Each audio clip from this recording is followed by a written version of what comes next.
में हरियाणा सरकार के मुख्यमंत्री रहे, जिन्होंने हमारे लिए बिना खर्ची बिना पर्ची की योजनाएं दी। एक बार जोरदार तालियों से आप हार्दिक स्वागत करें, अभिनंदन करें माननीय पूर्व मुख्यमंत्री आदरणीय श्री मनोहर योगेंद्र शेखावत के तरफ से 500 रुपए देकर के सम्मान कर रहे हैं। आदरणीय विधायक परवीन नागर जी 2100 रुपए देकर के सम्मान कर रहे हैं। जोरदार ताली हो जाए, जोरदार ताली। आदरणीय ये चुनाव एक प्रकार का देश के लगाव के प्रति जिन लोगों की देश प्रेम की भावना है और जो देश विरोधी गतिविधियां करते हैं, ऐसे लोगों का युद्ध है, चुनावी युद्ध है। जैसे महाभारत का युद्ध हुआ था, एक तरफ कौरव थे, एक तरफ पांडव थे, तो भगवान कृष्ण ने पांडवों का साथ इसलिए दिया था कि न्याय चाहिए, हमें जीत चाहिए, तो सत्य की जीत चाहिए, ना झूठ चलेगा ना अन्याय चलेगा। तो ऐसा ही ये देशभक्ति और देश के विरोधी ताकतें, इनके बीच में चुनाव है। और जो देश विरोधी लोग होते हैं वो अपने बहुत प्रकार के हथकंडे ये अपनाते हैं। अपने अपने तरीके से साफ सुथरे विचारों से राजनीति कोई करे तो फिर तो अच्छा लगता है, लेकिन कोई हथकंडे उठाने पर आ जाए तो कांग्रेस के हथकंडे उनकी अफवाहें हैं, वो अफवाहें फैलाएंगे, तरह तरह की बातें कहेंगे। एक बात बड़ी अजीब जो सुनने को मिली कि भाई सरकार तो 272 सीटों से ही बन जाएगी, तो मोदी जी 400 सीटों की बात क्यों करते हैं? अब ये प्रश्न खड़ा कर रहे हैं। इसका पहला मतलब तो ये है कि 272 की बात सरकार बनाने के बाद तो मान रहे हैं, लेकिन 400 क्यों मिलेगी इसके ऊपर प्रश्न लगा रहे हैं। और कहते क्या है कि ये 400 ले गए, अफवाह फैला रहे हैं कि 400 ले गए तो देश का संविधान खत्म कर देंगे, संविधान बदल देंगे। मोदी जी ने कह दिया है कि डॉक्टर अम्बेडकर जिन्होंने संविधान बनाया था दोबारा से जन्म लेके आ जाए तो इस देश में कोई भी अगर वो भी कहेंगे तब भी संविधान नहीं बदला जा सकता, तो नहीं बदला जा सकता। तो इनकी अफवाहों का जवाब देना है।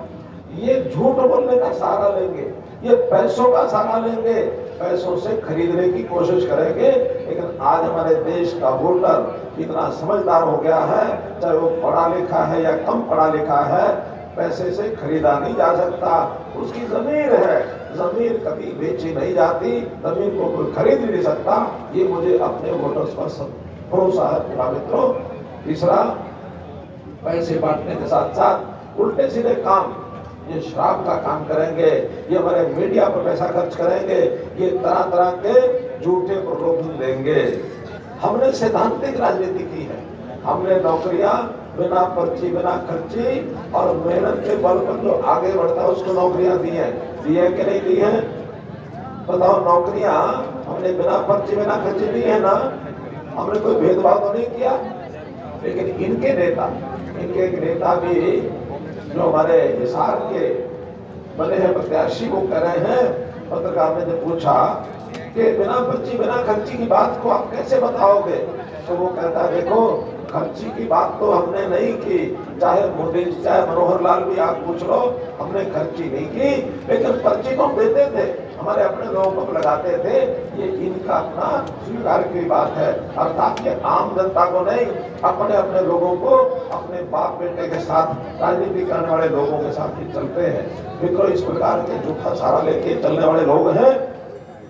मैं तो आपके बीच में आया हूँ, मंच पर बैठे हमारे वर्तमान सांसद हैं चौधरी कृष्णपाल जी, हमारे विधायक बैठे हैं, हमारे दूसरे विधायक यहाँ के दीपक मंगला जी हैं, जगदीश नायर जी हैं, हमारे यहाँ के जिला अध्यक्ष हैं भाई चरण सिंह देवतिया जी, फिर चौधरी सुमेर जेलदार जी, चौधरी सहजराम जी, चौधरी रामजी लाल जो पूर्व विधायक हैं, उन्हीं के आगे जो लाल हैं हमारे परवीन नागर जी, जो इस समय जो हमारे विधायक हैं, चौधरी जाकिर हुसैन जी बैठे हैं, जीएल शर्मा जी हैं, मनोज रावत हैं, सुमित चेयरमैन हैं, और जितने भी हमारे पूर्व विधायक, अन्य सब नेता, चाहे वो इस मंच पर बैठे हैं, चाहे हमारा जो मुख्य मंच दिख रहा है उसमें भी सैकड़ों की संख्या में लोग हैं, सभी का मैं अभिनंदन करता हूं।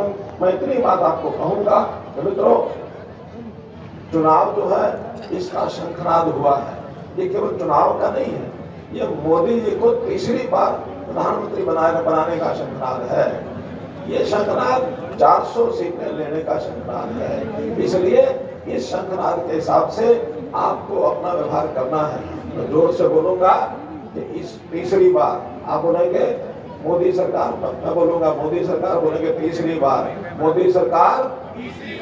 जरा जोर से आवाज आए तो पता लगे, मोदी सरकार इस बार 400 पार, इस बार 400 पार। ये माइक से कोई ना बोले, इधर माइक से नहीं कोई बोलेगा, जनता की बात करनी मुझे। इस बार तो ये है शंखनाद जिसके लिए हमने काम करना है। मित्रों, ये देशभक्ति का चुनाव कैसे है, एक उदाहरण लेके बताता हूँ। अभी 2 फेज के चुनाव हुए। एक पत्रकार ने किसी एक वोटर से पूछा जो वोट डाल के आ रहा था कि भाई किसको वोट डाल के आए। साथ में कांग्रेस का व्यक्ति खड़ा था। पत्रकार को कहता है ये आप मत पूछो, अगर ये पूछोगे तो चुनाव आचार संहिता का उल्लंघन हो जाएगा। वोटर कहता है नहीं नहीं, मैं नहीं बताऊंगा किसको वोट दिया है, मेरी बात तो सुन लो, तुम्हें बताओ क्या है। कहले कि मैं तो चुनाव हमेशा वोट उसको देता हूँ जो देशभक्ति की बात करे, जो राम भक्ति की बात करे, देश प्रेम की बात करे, मैं तो वोट उसको देता हूँ। अब ये कांग्रेस का व्यक्ति कहता ये कोई आचार संहिता का उल्लंघन हो गया, क्योंकि ये जो बात कह रहा है इसका मतलब ये है कि ये नरेंद्र मोदी को ही वोट दे के आया है। अपने आप कहने लगा कि अगर देशभक्ति की बात कोई करता है तो वो कौन करता है, वो नरेंद्र मोदी। कांग्रेस के लोग भी मानते हैं। आज देश में जो काम पिछले 10 साल में मोदी जी ने किए हैं, अपार काम किए हैं। इस देश के अंदर 370 जो कांग्रेस ने लगाई मोदी जी ने हटाई। जो राम जन्मभूमि पर कांग्रेस ने ताला लगाया, वहाँ राम मंदिर पर भव्य मंदिर बनाने का काम ये मोदी जी ने करवाया। इसी प्रकार 3 तलाक को समाप्त किया। हमारे जो मुस्लिम भाई बैठे हैं इस बात से सहमत होंगे कि हमारी महिलाएं, हमारी बहनें, हमारी खातूनें वो बहुत परेशान इस इलाके में नहीं है, लेकिन कुछ इलाके ऐसे थे जहाँ 3 तलाक की बात भी होती थी, मोदी जी ने उसको खत्म किया। भाइयों, हरियाणा सरकार